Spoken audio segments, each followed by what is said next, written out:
დღევანდელი ჩვენი გაკვეთილის თემა არის უძველესი სამდინარო ცივილიზაციები შუმერი და ბაბილონი. შუმერი დაარსდა მდინარე ეუფრატსა და ტიგროს შორის. ეს ორი მდინარე, რადგან მდებარეობს ამ მდინარეზე, ამიტომ ეწოდება ამ სახელმწიფოს შუა მდინარეთის ქვეყანა. ასევე შუმერი და ბაბილონი, იმიტომ რომ ორივე დაარსდა შუა მდინარეთის ქვეყნებია, ანუ მდინარე ტიგროსსა და ეუფრატს შორის ან შესართავთან. ვამახვილებ ყურადღებას ამაზე. ეს სახელმწიფო, ანუ შუმერი დაარსდა ძველი წელთაღრიცხვით მე-4000 წლებში და მისი არსებობა შეწყდა მე-3000 წლებში. შუმერის ცივილიზება არის დამწერლობა, რომელსაც ეწოდება ლურსმული დამწერლობა. ისინი საწერ მასალად იყენებდნენ თიხის ფირფიტებს. ასევე შუმერების ცივილიზებად არის აღიარებული და მიჩნეული დოკუმენტების და კანონების შექმნა, რომელმაც ნაკლებად მოაღწია ჩვენამდე და შუმერი გარკვეული პატარ-პატარა სამეფოებისაგან შედგებოდა. სამეფოთაგან ერთ-ერთი გამორჩეული იყო ურუქის სამეფოს მმართველი მეფე გილგამეში, რომელიც ძველი წელთაღრიცხვით 27 საუკუნეში მეფობდა, რომელიც გმირად არის მიჩნეული შუმერებისათვის და მათ გილგამეშზე არაერთი ეპოსი და გმირული პოემები არის შექმნილი. შუმერები ცივილიზება სრულდება, როდესაც მასზე ზეგავლენას ახდენს სემიტური წარმომავლობის აქადელები, რომელსაც ხელმძღვანელობს სარგონ დიდი აქადელი ძველი წელთაღრიცხვით 24 საუკუნეში და სწორედ აქ შეწყდება შუმერების არსებობა, დამწერლობაც ჩანაცვლდება ლურსმული დამწერლობა აქადური დამწერლობით. რაც შეეხება ბაბილონს, ბაბილონი კი დაარსდა ძველი წელთაღრიცხვით მე-2000 წლებში, ანუ ვიმეორებ იგივე მდინარეებს ტიგროსსა და ეუფრატის შესართავთან და ეს სახელმწიფო ძირითადად ვაჭრობით იყო ცნობილი და განვითარდა კი ძველი წელთაღრიცხვით მე-18 საუკუნეში მეფე ხამურაბის დროს, რომელმაც შექმნა კანონები და რომელმაც მოაღწია დღემდე.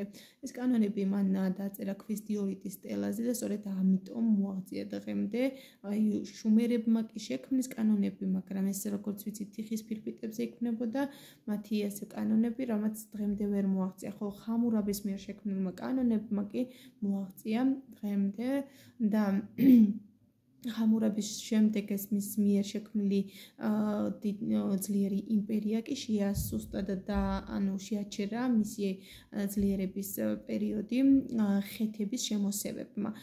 შემდეგ ისევ აღედგინეს ძალები ბაბილონელებმა ძველი წელთაღრიცხვით მე-7 საუკუნეში და აქ ვხვდებით ყველაზე მნიშვნელოვანი მეფეს ნაბუქოდონოსორს, რომლის დროსაც მოხდება ასურეთთან დაპირისპირება. ძველი წელთაღრიცხვით 615-605 წლებში მოხდება ქარხემიშის ბრძოლა, რომლის შედეგადაც ბაბილონის დაქვემდებარებაში გადმოდის ასურეთი, ანუ ასურეთი წყვეტს არსებობას.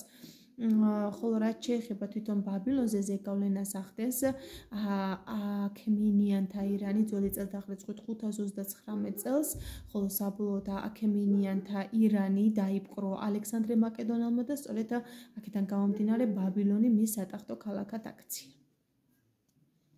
ეხლა კი ავხსნია ასურეთს და ურარტუს. ასურეთი ძველი წელთაღრიცხვით მე-2000 წლებში დაარსდა. ასურეთი არის მილიტარისტული სახელმწიფო, ანუ ძირითადად ბრძოლით, სამხედრო სტრატეგიებით არის ცნობილი. ასურეთის იმპერია, ძირითადად ახალი ასურეთი იქმნება ძველი წელთაღრიცხვით 893-614 წლებში. ასურეთის მეფეებმა, რომლებიც ძალიან ძლიერი დამპყრობლები იყვნენ, ესენი იყვნენ შამშია და დიდუგუდინი ტუტრა პირველი, ტიგლათ-ფალასარ პირველი, ტიგლათ-ფალასარ მესამე. აი ამ დამპყრობლების მეშვეობით მოხდა სხვადასხვა სახელმწიფოების დაპყრობა, მაგალითად არამ დამასკო ძველი წელთაღრიცხვით 722 წელს, ისრაელი 722 წელს, ეგვიპტე 671 წელს, ურარტუ 714 წელს და ასევე ფინიკის ქალაქები ტვიროსი, სიდონი, ბიბლოსია ეს სახელმწიფო ეს ქალაქებიც დაიპყრო და ანგრია ბაბილონი 699 წელს და თავის მოხარკეთ აქცია კვიპროსი რის შემდეგაც ბაბილონის შემდეგ გაძლიერდება და თვითონ ბაბილონი დაიპყრობს ყვითების დახმარებით აშურსა და ნინევიას ანუ ასურეთის დედაქალაქებს ძველი წელთაღრიცხვის 614-612 წლებში.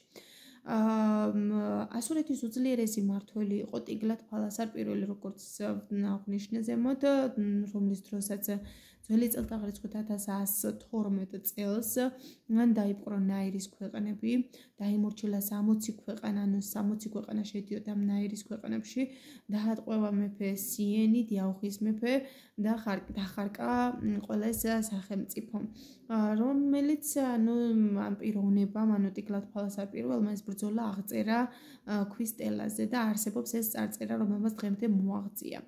რაც შეეხება ასურეთს, ანუ როგორც ვთქვი, ასურეთი იყო მილიტარისტული სახელმწიფო და უფრო ბრძოლაზე ორიენტირებული იყო, დაპყრობილი სახელმწიფოებიდან მოქონდა ნათავლი და მოყავდა მონები და მათი მთავარი, ასე ვთქვათ, საარსებო წყარო მხოლოდ ეს იყო, რომელსაც შემდეგ ისევ ჯარს და სამხედრო სტრატეგიებს ახარჯავდა, მაგრამ არ გააჩნდა ეკონომიურად ძლიერი ვერ იყო და პარაზიტული ეკონომიკა ჰქონდა.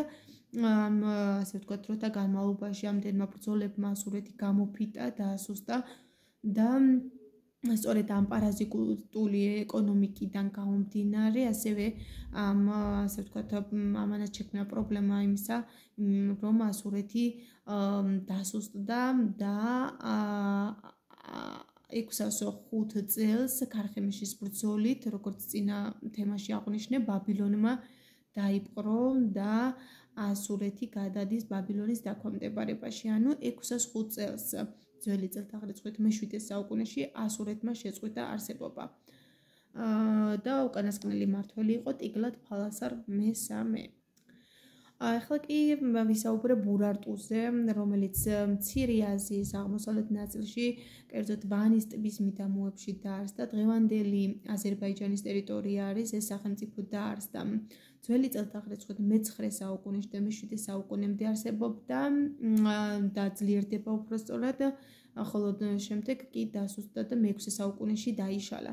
ურარტუს უძლიერესი მმართველები იყვნენ 3 მმართველი, მენუა, არგიშტი პირველი და სარდუნ მეორე, რომლის მმართველობის პერიოდშიც ურარტუ, ასე ვთქვათ, სულ დაპყრობით ომებს აწარმოებდა და მეტოქეობას უწევდა ასურეთს. ანუ აქედან გამომდინარე, ესეც მილიტარისტული სახელმწიფო არის, უფრო ბრძოლაზე ორიენტირებული. ასურეთის წინააღმდეგ იბრძოდა 3 მეფედაგან მენუა, ხოლო რაც შეეხება არგიშტ პირველს და სარდუნ მეორეს, არგიშტ პირველის დროს ურარტუმ დაიხმარა კოლხეთი, ანუ საქართველო, დასავლეთ საქართველოს კოლხეთი ეწოდებოდა და კოლხეთის დახმარებით ურარტუმ დაიპყრო დიაოხი. დიაოხი არის დღევანდელი თურქეთის ტერიტორია, კოლხეთი ჩვენ და დღევანდელი აზერბაიჯანი არის, ანუ ურარტუ. ანუ სამივე სახელმწიფო, ასე ვთქვათ, ვემეზობლებით ერთმანეთს, ხო?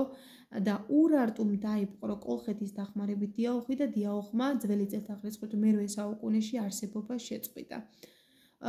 რაც შეეხება კოლხეთს, სარდუნ მეორე, ანუ არგიშტ პირველი, მენუა და სარდუნ მეორე, ანუ მე-3 მმართველის დროს კოლხეთი მეორემ გამოიყენა, ანუ მენუამ, ხო?